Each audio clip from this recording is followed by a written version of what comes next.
Monsieur Griveaux, c'est toutes les troisième générations, donc c'est pas que un personnage. D'ailleurs, il a pas de visage, il est très universel et ces troisième générations et ben, on est à la fois dans notre temps et à la fois encore un peu dans le passé et on doit à chaque fois faire ce va-et-vient, peut-être pour échapper à une identité qui est trop statique, pour échapper à ce qu'on identifie des juifs, c'est-à-dire qu'on est tout sauf victime et donc on doit dépasser, on est en permanence en mouvement, on doit dépasser cet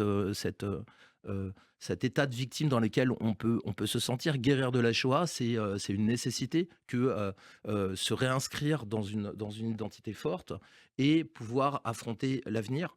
La bande dessinée, c'est un peu un coup de poing, c'est-à-dire visuellement, on a des couleurs extrêmement vives, on veut surtout pas qu'on s'apitoie sur le sort de cette histoire, mais qu'on comprenne que ceux qui reprennent à bras le corps, l'histoire du passé, c'est des gens qui sont très vivants et qui veulent justement,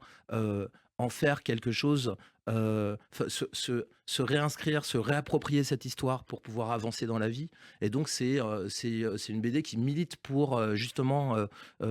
la culture juive vivante. On aime bien les juifs morts, on veut Mmh. montrer que les juifs vivants sont très intéressants et certainement,